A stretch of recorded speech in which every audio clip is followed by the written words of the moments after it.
Hello అండి, అందరూ ఎలా ఉన్నారు ఫ్రెండ్స్? మీరు చూస్తున్నది Shyam news update Telugu YouTube ఛానల్కి స్వాగతం అండి. ఫ్రెండ్స్, ఆంధ్రప్రదేశ్ ప్రభుత్వం ప్రతిష్టాత్మకంగా చేపడుతున్నటువంటి తల్లికి వందనం స్కీమ్ కొన్ని కీలక పరిణామాలు అయితే చోటు చేసుకోబోతున్నాయి. ఫ్రెండ్స్, వివరాలకు వెళ్ళే ముందు మా ఛానల్ మొట్టమొదటిసారిగా మీరు చూసినట్టయితే లైక్ చేయండి, షేర్ చేయండి, సబ్స్క్రైబ్ చేయండి. ఫ్రెండ్స్, లాస్ట్ వరకు వీడియోను చూడండి. ఆంధ్రప్రదేశ్ తల్లికి వందనం స్కీమ్ అమలులోకి తొందరలో రాబోతుంది. అయితే పథకం పేరు తల్లికి వందనం. గతంలో అయితే అమ్మ ఒడి.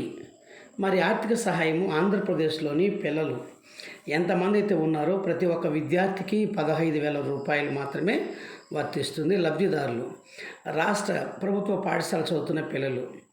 ఇంకా దారాకస్తునికి ఫారం తల్లికి వందనం కింద వాళ్ళ తొందరలో కూడా విధి విధానాలు అయితే ప్రకటించబోతున్నారు.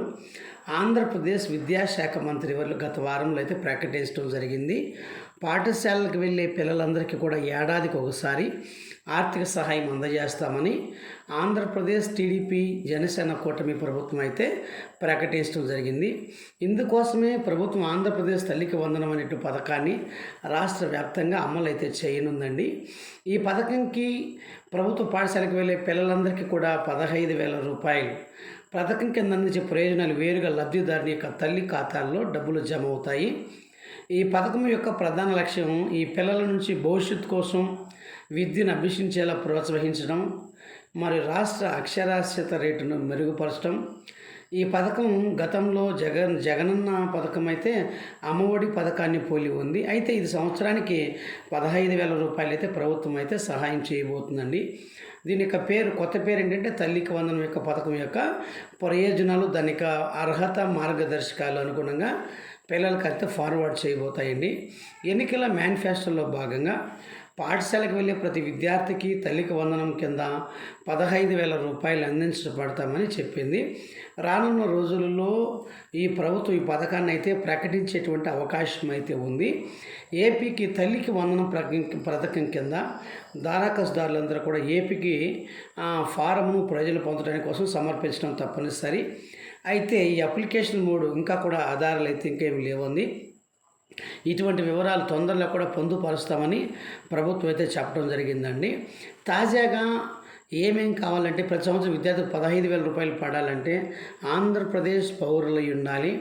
స్థానిక పిల్లలు మాత్రమే అర్హత సాధించాలి. పిల్లలు తప్పనిసరిగా ప్రభుత్వ లేదా ప్రైవేట్ స్కూల్, మరి ఎయిడెడ్ లేదా ఆన్ ఎయిడెడ్ పాఠశాలలో చదవాలి. అమ్మాయిలు మరి అబ్బాయిలు ఇద్దరు కూడా ఈ పథకానికి అర్హులు. ఆంధ్రప్రదేశ్ రాష్ట్రంలో ఎంతమంది అయితే పిల్లలు ఉన్నారో అందరూ కూడా అర్హులేని ప్రభుత్వం ప్రకటించిందని. లబ్ధిదారులు తప్పనిసరిగా నిర్దిష్ట వర్గానికి చెందిన వారు ఉండాలి. వారి వివరాలు ఎస్సీ, ఎస్టీ, బీసీ, మైనారిటీకి సంబంధించినటువంటి ప్రతి ఒక్కరూ కూడా లబ్ధిదారులు తల్లిదండ్రుల మార్గదర్శకాలలో ఖచ్చితంగా ఆదాయ ధృవీకరణ ప్రమాణాల కట్టుబడి మాత్రమే ఉండాలి. ఇందుకు కావాల్సినటువంటి వివరాలు విద్యార్థుల యొక్క పాఠశాల నమోదు 85% ఉండాలి. విద్యార్థి సంబంధించి passport size photo, Aadhaar card, caste certificate, income certificate, తల్లిదండ్రులకు సంబంధించినటువంటి ఐడెంటిటీ ప్రూఫ్, అలాగే రేషన్ కార్డు, తల్లిదండ్రుల యొక్క బ్యాంక్ ఖాతా వివరాలు ఇవన్నీ ఉండాలండి. దారాకస్తుదారులు తల్లికి వందనం పథకం దారాకస్తు ఫారము తొందరలో కూడా విడుదల చేయబోతున్నారు. దానికి దారాకస్తు చేసుకోవచ్చు. ఈ పథకం యొక్క ముఖ్య ఉద్దేశం ఈ పథకం యొక్క దారాకస్తు సమర్పణ విషయంలో దారాకస్తు వివరాలు అన్నీ కూడా పర్టికులర్గా అయితే స్కూల్ సంబంధించినటువంటి టీచర్సే దీన్ని అప్డేట్ అయితే చేస్తారు. తల్లికి వందనం పథకం కింద అప్డేట్ను స్వీకరించడానికి తొందరలో కూడా విధి విధానాలు అయితే ప్రకటించబోతూ ఉన్నారు. మరి ఏపీకి తల్లికి వందనం పథకం కింద మరి తొందరలో కూడా లింక్స్ అన్నీ కూడా విడుదల చేయబోతున్నట్టుగా ఆంధ్రప్రదేశ్ మంత్రి వర్యులు చెప్పడం జరిగింది. ఫ్రెండ్స్, మా ఛానల్ లైక్ చేయండి, షేర్ చేయండి, సబ్స్క్రైబ్ చేయండి. థ్యాంక్ యూ ఫ్రెండ్స్ అందరికీ.